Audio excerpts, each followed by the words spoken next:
Very much, Mr. Chairperson. Yes, our topic is the application of Maqasid al-Shariah in addressing the needs of students with learning disabilities in an inclusive education context. I'm Ratnawati. I am the principal researcher for the project, and my co-researcher is Professor Rosita from the Kuliah of Economics. Before going on, I would like to thank IIIT for the grant, as it has enabled us to undertake this project. It has also pushed us and challenged us to apply the principles or the Maqasid al-Shariah, or the objectives of the Sharia, in addressing, in looking at the needs of children with learning disabilities. This is not something that is often done. Usually you don't see the application of Maqasid al-Shariah, I mean, not common in fields such as education. But I think it was timely that the IIIT had actually opened up this project to allow researchers from various fields to take a look at the situations in that field and see how the Maqasid al-Shariah can be used to further and also to address issues from an Islamic perspective.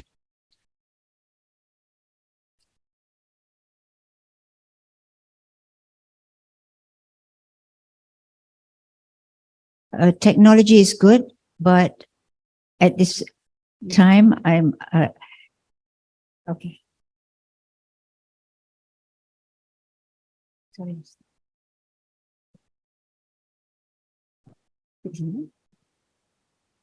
All right, there are two major parts to this project. The grant that we got, we worked together, Prof. Rosita and I, to undertake two different parts of the project with two major outputs. The first part of the project is the support for students with autism in higher education and using the Maqasid al-Shariah as a framework. This was done primarily by Professor Rosita, and it is hoped that this will lead to a book chapter on the students with learning disabilities.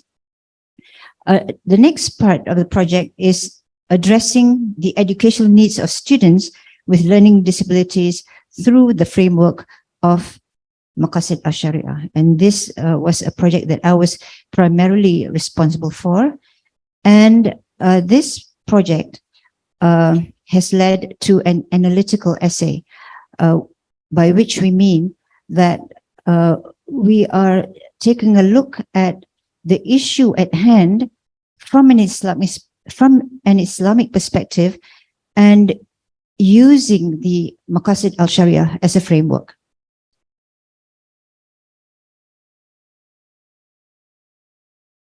Okay, so this is a topic again, and in this analytical paper,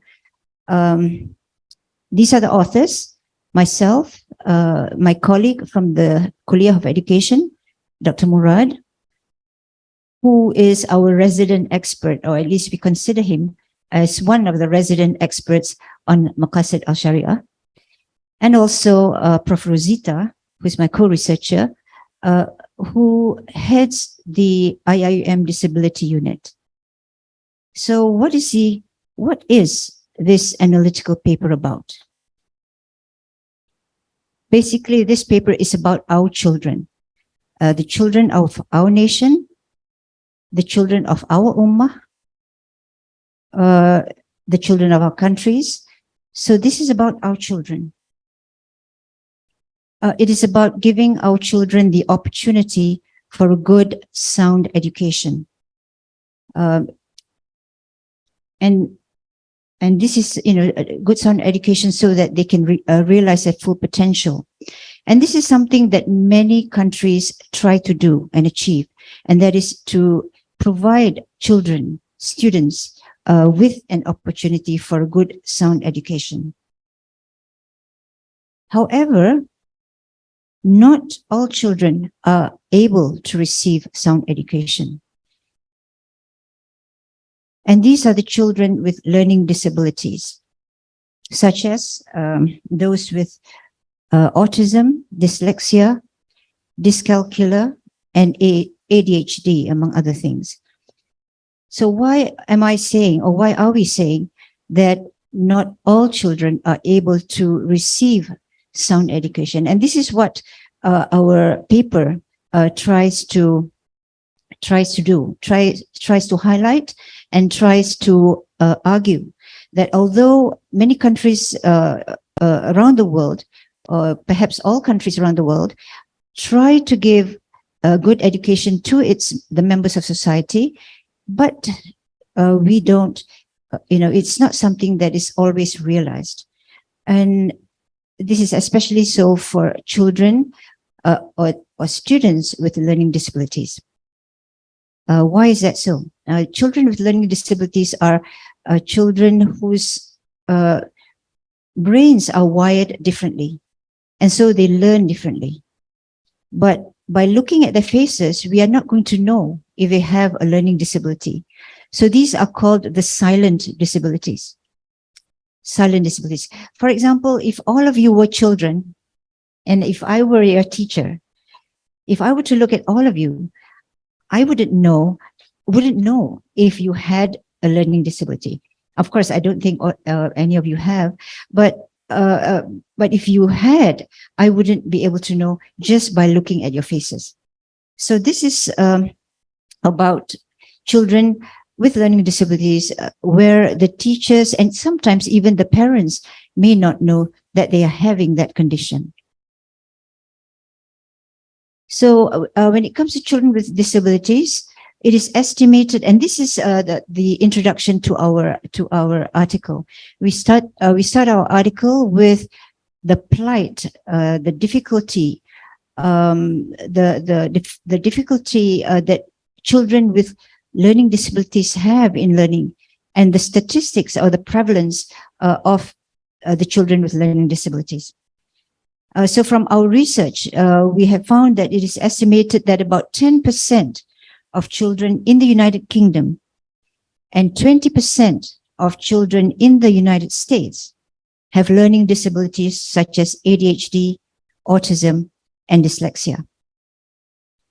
Of these, dyslexia is the most common, where 20% of children in special education classes are estimated to have this condition. And these statistics are conservative estimates. By conservative, I mean they are conservative because the prevalence is likely to be much, much higher.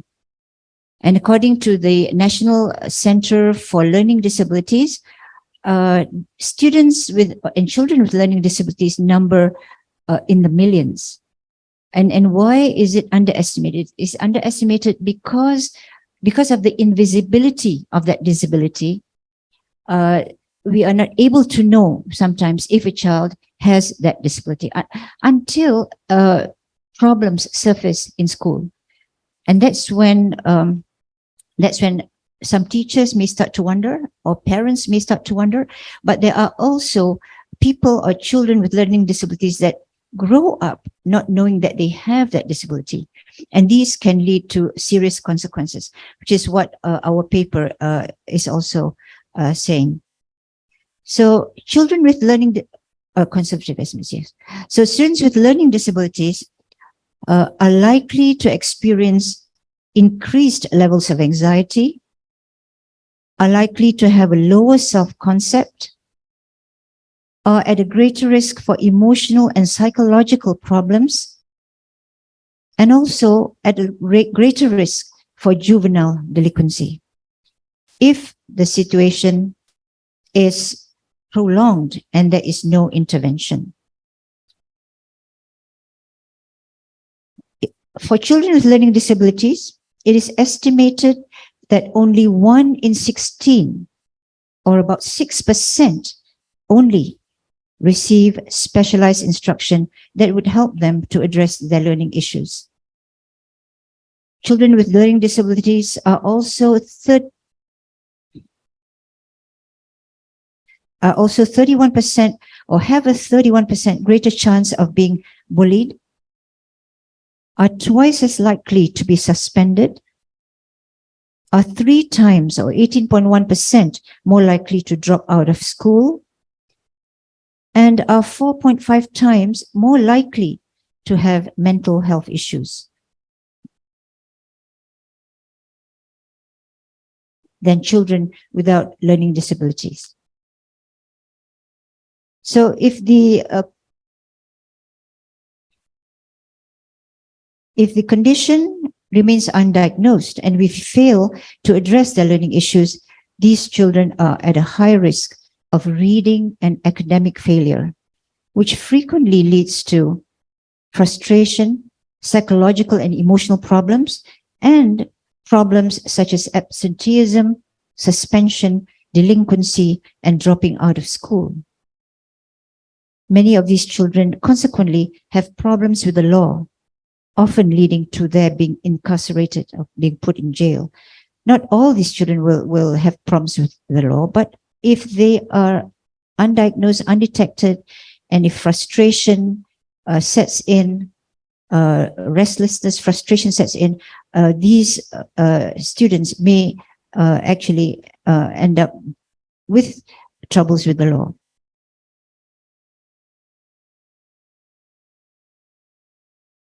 If there is no intervention as they approach adulthood, there are further grave negative consequences, such as loneliness, depression, and even suicide. And this has been documented by studies. Of course, we are not quoting them here in this presentation, but they are there in the paper. And it also leads to longer periods of incarceration. In fact, studies have shown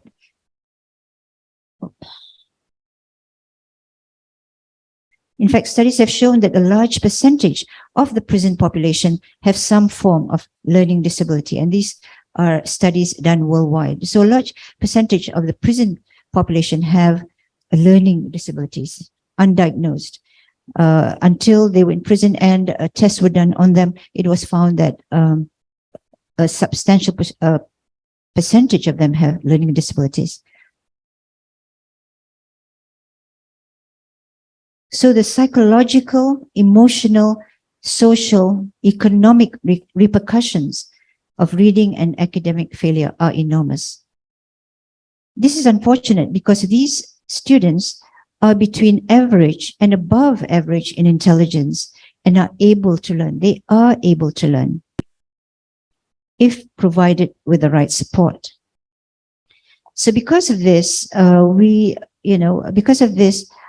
because of how critical the issue is, we decided to undertake this study to underscore or to emphasize or to bring our attention to the need to address this issue from the Islamic perspective, as the taking care of the welfare of children with learning disabilities is seen as being necessary, as being a daruriyah, as viewed from the Maqasid al-Shariah.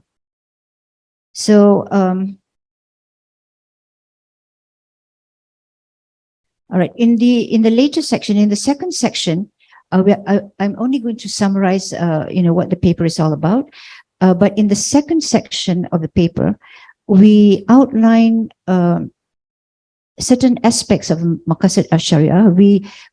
It was not our intention to go into a full-fledged treatise on the Maqasid al-Shariah, but to allow the lay reader, because not everyone reading the article will be experts on the Maqasid al-Shariah, but this is to allow the lay reader to know basically what is the Maqasid al-Shariah. So there's a little bit of presentation on that, and also the levels of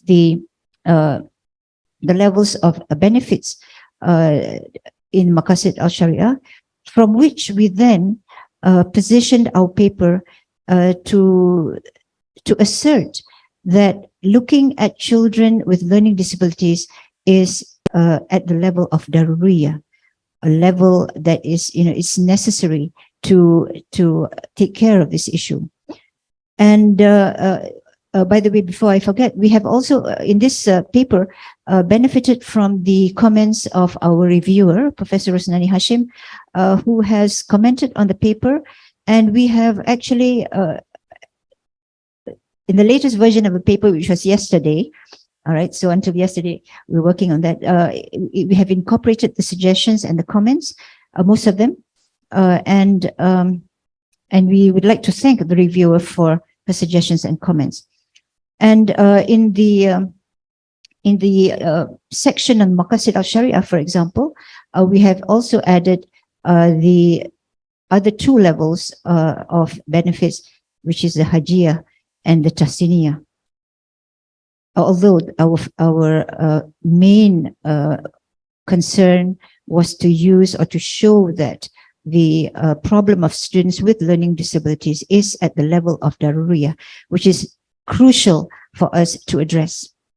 It is crucial, but it's sometimes not seen because, it is not seen that children and how many of these children may have these difficulties.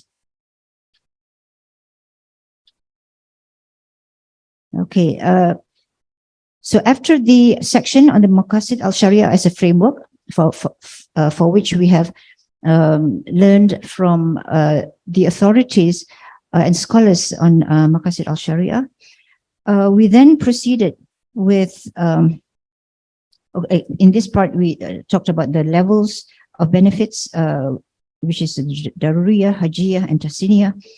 And our focus on looking at the students with disabilities is on the protection of the aql. And this is where we also argue that it's necessary to take a look at the aql because it is something that is necessary to protect and to preserve. Because by protecting the aql, it helps also to